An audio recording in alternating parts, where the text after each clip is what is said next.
Recording by Destin Pete. Cry from a Far Planet by Tom Godwin. He listened in the silence of the exploration ship's control room. He heard nothing, but that was what bothered him. An ominous quiet when there should have been a multitude of sounds from the nearby village for this view screen's audio pickups to transmit. And it was more than 6 hours past the time when the native, Thrun, should have come to sit with him outside the ship as they resumed the laborious attempt to learn each other's language. The view screen was black in the light of the control room, even though it was high noon outside. The dull red sun was always invisible through the world's thick atmosphere, and to human eyes full day was no more than a red-tinged darkness. He switched on the ship's outside floodlights, and the view screen came to bright white life, showing the empty glades reaching away between groves of purple alien trees. He noticed, absently, that the trees seemed to have changed a little in color since his arrival. The village was hidden from view by the outer trees, but there should have been some activity in the broad area visible to him. There was none, not even along the distant segment of what should have been a busy road. The natives were up to something, and he knew, from hard experience on the other alien worlds, that it would be nothing good. It would be another misunderstanding of some kind, and he didn't know enough of their incomprehensible language to ask them what it was. Suddenly, as it always came, he felt someone or something standing close behind him and peering over his shoulder. He dropped his hand to the blaster he had taken to wearing at all times and whirled.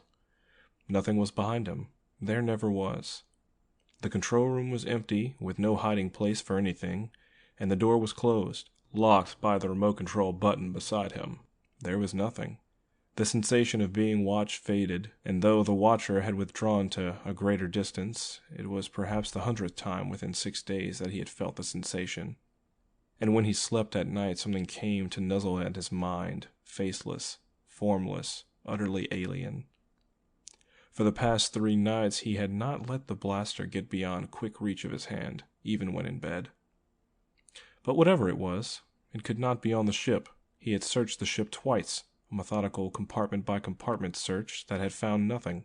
It had to be the work of the natives from outside the ship. Except, why, if the natives were telepathic, did the one called Thrun go through the weary pretense of trying to learn a mutually understandable form of communication? There was one other explanation, which he could not accept, that he was following in the footsteps of Will Garrett of Ship 9, who had deliberately gone into a white sun 2 months after the death of his twin brother. He looked at the chair beside his own, Johnny's chair, which would forever be empty, and his thoughts went back down the old bitter paths. The exploration board had been wrong when they thought the close bond between identical twins would make them ideal 2-man crews for the lonely lifetime journeys of the exploration ships. Identical twins were too close. When one of them died, the other died, in part with him. They had crossed 1,000 light years of space together, he and Johnny, when they came to the bleak planet that he would name Johnny's world. He should never have let Johnny go alone up the slope of the honeycombed mountain, but Johnny had wanted to take the routine record photographs of the black, tiger-like beasts, which they had called cave cats, and the things had seemed harmless and shy, despite their ferocious appearance. "I'm taking them a sack of food that I think they might like," Johnny had said. "I want to try to get some good, close-up shots of them." 10 minutes later he had heard the distant snarl of Johnny's blaster. He ran up the mountainside, knowing already that he was too late. He found 2 of the cave cats lying where Johnny had killed them. Then he found Johnny, at the foot of the high cliff. He was dead, his neck broken by the fall. Scattered all around him from the torn sack was the food he had wanted to give to the cats. He buried Johnny the next day, while a cold wind moaned under a lead-gray sky. He built a monument for him, a little mound of frosty stones that only the wild animals would ever see. A chime rang, high and clear, and the memories were shattered. The orange light above the hyperspace communicator was flashing, the signal that meant the exploration board was calling him from Earth. He flipped the switch and said, "Paul Jameson, Exploration Ship 1. The familiar voice of Brender spoke. "It's been some time since your preliminary report. Is everything all right?" "In a way," he answered. "I was going to give you the detailed report tomorrow." "Give me a brief sketch of it now." Except for their short brown fur, the natives are humanoid in appearance. But there are basic differences. Their body temperature is cool, like their climate. Their vision range is from just within the visible red on into the infrared. They'll shade their eyes from the light of anything as hot as boiling water, but they'll look square into the ship's floodlights and never see them. And their knowledge of science? Brender asked. They have a good understanding of it, but along lines entirely different from what our own were at their stage of development. For example, they power their machines with chemicals, but there is no steam, heat, or exhaust. That's what we want to find. Worlds where branches of research unknown to our science are being explored. How about their language? No progress with it yet. He told Brender of the silence in the village and added, even if Thrun should show up, I could not ask him what was wrong. I've learned a few words, but they have so many different definitions that I can't use them. I know, Brender said. Variable and unrelated definitions, undetectable shades of inflection, and sometimes a language that has no discernibly separate words. The Singer brothers of Ship 8 ran into the ladder. We've given them up as lost. The Singers? Dead? He exclaimed. Good God, it's been only a month since the Ramon brothers were killed. The circumstances were similar, Brender said. They always are. There is no way the exploration men can tell the natives that they mean them no harm, and the suspicion of the natives grows into dangerous hostility. The Singers reported the natives on that world to be both suspicious and possessing powerful weapons. The Singers were proceeding warily, their own weapons always at hand, but somehow the natives caught them off guard. Their last report was 4 months ago. There was a silence. Then Brender added, their ship was the 9th. And we only had 15. He did not reply to the implications of Brender's statement. It was obvious to them all what the end of the plan would be, what it had to be. It had only been 3 years since the 15 heavily armed exploration ships set out to lead the way for the Terran expansion across the galaxy, to answer a cry from far planets, and to find all the worlds that held intelligent life. That was the ultimate goal of the plan, to accumulate and correlate all of the diverse knowledge of all the intelligent life forms in the galaxy. Among the achievements resulting from that tremendous mass of data would be a ship's drive faster even than hyperspace, the 3rd level drive which would bring all of the galaxies of the universe within reach. And now 9 ships were gone out of 15 and 19 men out of 30. The communication barrier, Brender said. The damned communication barrier has been the cause behind the loss of every ship, and there is nothing we can do about it. We're stymied by it. The conversation was terminated shortly afterward, and he moved about the room restlessly, wishing it was time to lift ship again. With Johnny not there, the dark world was like a smothering tomb. He would like to leave it behind and drive again into the star clouds of the galaxy, drive on and on into them. A ghostly echo touched his mind, restless, poignantly yearning. He swung to face the locked door, knowing there could be nothing behind it. The first real fear came to him as he did so. The thing was lonely. The thing that watched him was as lonely as he was. What else could any of it be but the product of a mind in the first stage of insanity? The natives came 10 minutes later. The view screen showed their chemically powered vehicle emerge from the trees and roll swiftly across the glade. 4 natives were in it, while a 5th one lay on the floor, apparently badly injured. The vehicle stopped a short distance in front of the airlock, and he recognized the native on the floor. It was Thrun, the one with whom he had been exchanging language lessons. They were waiting for him when he emerged from the ship, pistol-like weapons in their belts and grim accusation in their manner. Thrun was muttering unintelligibly, unconscious. His skin, where not covered by the brown fur, was abnormal in appearance. He was dying. The leader of the 4 indicated Thrun and said in a quick, brittle voice, "Ko Rieger fen no dran." Only one word was familiar, Ko, which meant you and yesterday, and a great many other things. The question was utterly meaningless to him.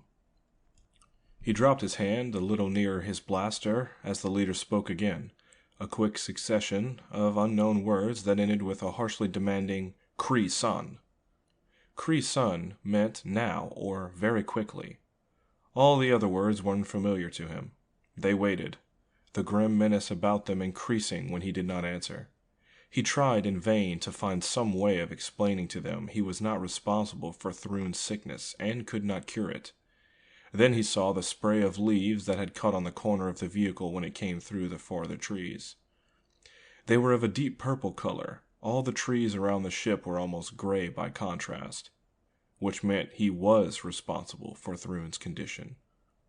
The cold white light of the ship's floodlights, under which he and Throon had sat for day after day, contained radiations that went through the violet and far into the ultraviolet.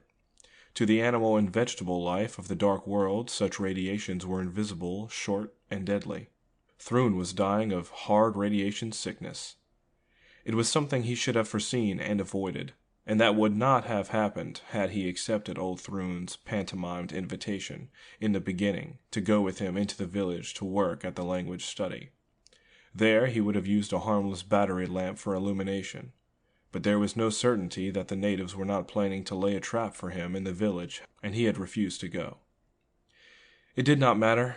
There was a complex radiation neutralizer and cell reconstructor in the ship, which would return Throon to full, normal health a few hours after he was placed in its chamber. He turned to the leader of the 4 natives and motioned from Throon to the airlock.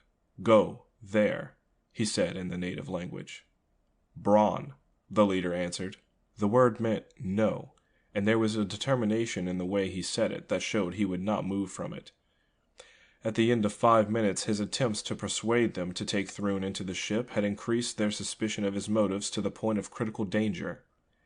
If only he can tell them why he wanted Throon taken into the ship. But he could not and would have to take Throon by first disposing of the 4 without injuring them. This he can do by procuring one of the paralyzing needle guns from the ship. He took a step toward the ship and spoke the word that, to the best of his knowledge, meant, "I come back." Feswin ilt Kala. Their reply was to snatch at their weapons in a desperate haste. Even as the leader uttered a hoarse word of command, he brought up the blaster with the quick motion that long training had perfected, and their weapons were only half drawn when his warning came. "Brawn." They froze, but did not release their weapons. He walked backward to the airlock, his blaster covering them, the tensely waiting manner in which they watched his progress, telling him that the slightest relaxation of his vigilance would mean his death.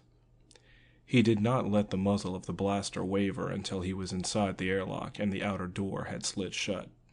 He was sure that the natives would be gone when he returned, and he was sure of another thing, that whatever he had said to them, it was not what he had thought he was saying. He saw that the glade was empty when he opened the airlock again.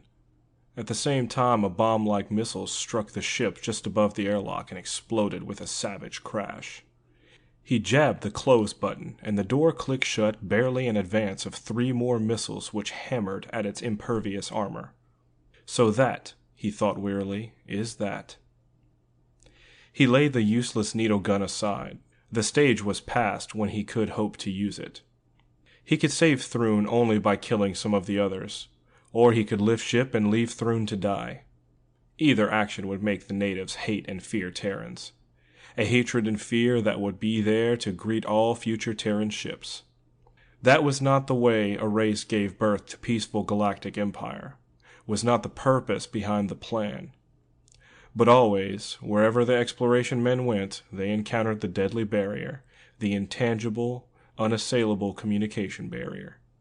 With the weapons an exploration man carried in his ship, he had the power to destroy a world, but not the power to ask the simple questions that would prevent fatal misunderstandings. And before another 3 years had passed, the last exploration man would die. The last exploration ship would be lost. He felt the full force of hopelessness for the first time. When Johnny had been alive, it had been different. Johnny, who had laughed whenever the outlook was the darkest and said, "We'll find a way, Paul." The thought broke as suddenly, unexpectedly. He felt that Johnny was very near. With the feeling came the soft enclosure of a dreamlike peace in which Johnny's death was vague and far away, only something that had happened in another dream. He knew without wondering why that Johnny was in the control room. Part of his mind tried to reject the thought as an illusion. He did not listen. He did not want to listen. He ran to the ship's elevator, stumbling like one not fully awake. Johnny was waiting for him in the control room, alive. Alive. He spoke as he stepped into the control room. "Johnny?" Something moved at the control board, black and alien, standing tall as a man on short hind legs. Yellow eyes blazed in a feline face. It was a cave cat, like the ones that had killed Johnny. Realization was a wrecking shock, then a terrible disillusionment. Johnny was not waiting for him, not alive. He brought up the blaster, the dreamlike state gone. The paw of the cave cat flashed out and struck the ship's master light switch with a movement faster than his own. The room was instantly, totally dark. He fired, and a pale blue fire lanced across the room, to reveal that the cave cat was gone. He fired again, quickly and immediately in front of him. The pale beam revealed only the ripped metal floor. "I am not where you think." The words spoke clearly in his mind, but there was no directional source. He held his breath, listening for the whisper of padded feet as the cave cat flashed in for the kill, and made a swift analysis of the situation. The cave cat was telepathic and highly intelligent, and had been on the ship all the time. It and the others had wanted the ship and had killed Johnny to reduce opposition to the minimum. He himself had been permitted to live until the cave cat learned from his mind how to operate the almost automatic controls. Now he had served his purpose. "You are wrong." Again, there was no way he could determine the direction from which the thought came. He listened again, and wondered why it had not waylaid him at the door. Its thoughts came. "I had to let you see me, or you would not have believed I existed. It was only here that I could extinguish all lights and have time to speak before you killed me. I let you think your brother was here." There was a little pause. "I am sorry. I am sorry. I should have used some other method of luring you here." He swung the blaster toward what seemed to be a faint sound near the astrogator unit across the room. "We did not intend to kill your brother." He did not believe it and did not reply. When we first made telepathic contact with him, he jerked up his blaster and fired. In his mind was the conviction that we had pretended to be harmless animals so that we could catch him off guard and kill him. One of us leaped at him as he fired the second time to knock the blaster from his hand. We needed only a few minutes in which to explain, but he would not trust us that long. There was a misjudgment of distance and he was knocked off the cliff. Again, he did not reply. "We did not intend to kill your brother," the thought came, "but you do not believe me." He spoke for the first time. "No, I don't believe you. You are physically like cats, and cats don't misjudge distances. Now you want something from me before you try to kill me too. What is it?" "I will have to tell you of my race for you to understand. We call ourselves the Varn, insofar as it can be translated into a spoken word, and we are a very old race. In the beginning we did not live in caves, but there came a long period of time, for thousands of years, when the climate on our world was so violent that we were forced to live in the caves. It was completely dark there, but our sense of smell became very acute, together with sufficient sensitivity to temperature changes that we could detect objects in our immediate vicinity. There were subterranean plants in the caves, and food was no problem. We had always been slightly telepathic, and it was during our long stay in the caves that our intelligence and telepathic powers became fully developed. We only had our minds. Physical science is not created in dark caves with clumsy paws. The time finally came when we could leave the caves, but it was of little help to us. There were no resources on our world but earth and stone and the thin grass of the plains.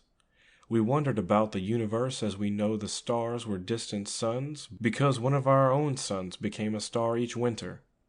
We studied as best we could, but could see the stars only as the little wild animals saw them. There was so much we wanted to learn, and by then we were past our zenith and already dying out. But our environment was a prison from which we could never escape. When your ship arrived, we thought we might soon be free. We wanted to ask you to take some of us with you, and arrange for others of your race to stop by on our world, but you dismissed us as animals, used for only for making warm fur coats, because we lived in caves and had no science, no artifacts, nothing. You had the power to destroy us, and we did not know what your reaction would be when you learned we were intelligent and telepathic. A telepathic race must have a high code of ethics and never intrude unwanted. But would you have believed that? He did not answer. The death of your brother changed everything.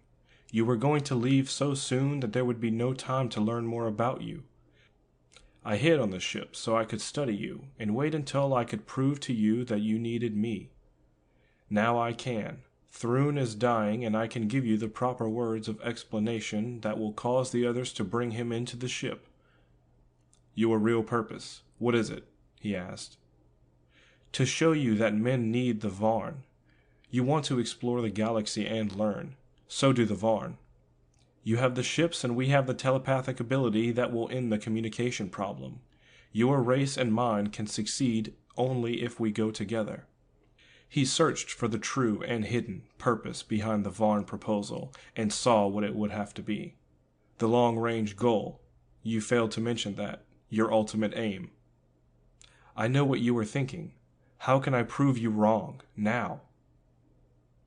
There was no way for the Varn to prove him wrong, nor for him to prove the treachery behind the Varn proposal.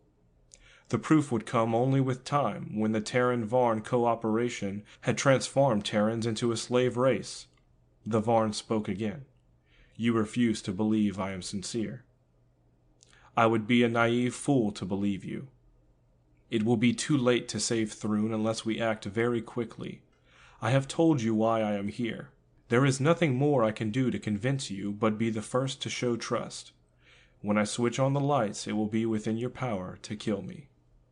The Varn was gambling its life in a game in which he could be gambling the plan and his race. It was a game he would end at the first sound of movement from the astrogator unit across the room. I have been here beside you all the time. A furry paw brushed his face. Claws flicked gently but grimly, reminding along his throat. He whirled and fired. He was too late. The Varn had already leaped silently away, and the beam found only the bare floor. Then the lights came on, glaringly bright after the darkness, and he saw the Varn. It was standing by the control board, its huge yellow eyes watching him. He brought the blaster into line with it, his finger on the firing stud. It waited, not moving or shrinking from what was coming. The translucent golden eyes looked at him and beyond him, as though they saw something not in the room. He wondered if it was in contact with its own kind on Johnny's world, and was telling them it had made the gamble for high stakes, and had lost. It was not afraid, not asking for mercy. The killing of it was suddenly an act without savor. It was something he would do in the immediate future, but first he would let it live long enough to save Thrun. He motioned with the blaster and said, "Lead the way to the airlock." "And afterward, you will kill me?" "Lead the way," he repeated harshly. It said no more but went obediently past him and trotted down the corridor like a great black dog. He stood in the open airlock, the Varn against the further wall where he had ordered it to stand. Thrun was in the radiation chamber, and he had held his first intelligible conversation with the natives that day. The Varn was facing into the red-black gloom outside the lighted airlock, where the departing natives could be heard crossing the glade. Their thoughts no longer hold fear and suspicion, it said. The misunderstanding is ended. He raised the muzzle of the blaster in his hand. The black head lifted and the golden eyes looked up at him. "I made you no promise," he said. "I could demand none. I can't stop to take you back to your own world, and I can't leave you alive on this one. With what you've learned from my mind, you would have the natives build the Varn a disintegrator-equipped space fleet equal to our own ships. We want only to go with you."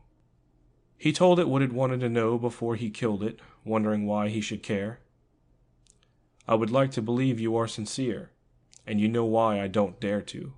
Trusting a telepathic race would be too dangerous. The Varn would know everything we know, and only the Varn would be able to communicate with each new alien race. We would have to believe what the Varn told us. We would have to trust the Varn to see us and speak for us and not deceive us as we went across the galaxy. And then, in the end, Terrans would no longer be needed except as a subject race. They would be enslaved. We would have laid the groundwork for an empire. The Varn Empire. There was a silence, in which his words hung like something cold and invisible between them. Then the Varn asked, very quietly, "Why is the plan failing?" "You already know," he said, "because of the barrier. The communication barrier that causes aliens to misunderstand the intentions of exploration men and fear them. There is no communication barrier between you and I, yet you fear me and are going to kill me. I have to kill you. You represent a danger to my race. Isn't that the same reason why aliens kill exploration men?" He did not answer, and his thoughts came quickly. How does an exploration man appear to the natives of alien worlds? How did he appear? He landed on their world in a ship that could smash it into oblivion. He stepped out of his ship carrying weapons that could level a city. He represented irresistible power for destruction, and he trusted no one and nothing. And in return he hoped to find welcome and friendship and cooperation. There, the Varn said, is your true barrier. Your own distrust and suspicion. You yourselves created on each new world. Now you are going to erect it between my race and yours by killing me and advising the Exploration Board to quarantine my world and never let another ship land there. Again there was a silence as he thought of what the Varn had said and of what it had said earlier. We are a very old race. There was wisdom in the Varn's analysis of the cause of the plan's failure, and with the Varn to vanquish the communication stalemate, the new approach could be tried. They could go a long way together, men and Varn. A long, long way. Or they could create the Varn Empire, and how could he know which it would be? How could anyone know, except the telepathic Varn? The muzzle of the blaster had dropped, and he brought it back up. He forced the dangerous indecision aside, knowing he would have to kill the Varn at once, or he might weaken again, and said harshly to it, "The risk is too great. I want to believe you, but all your talk of trust and good intentions is only talk, and my race would be the only one that had to trust." He touched the firing stud as the last thought of the Varn came. "Let me speak once more." He waited, the firing stud cold and metallic under his finger. "You are wrong. We have already set the example of faith in you by asking to go with you. I told you we did not intend to hurt your brother, and I told you we saw the stars only as the little wild animals saw them. The years in the dark caves. You do not understand." The eyes of the Varn looked into his and beyond him, beautiful, expressionless, like polished gold. The Varn are blind. End of Cry from a Far Planet by Tom Godwin.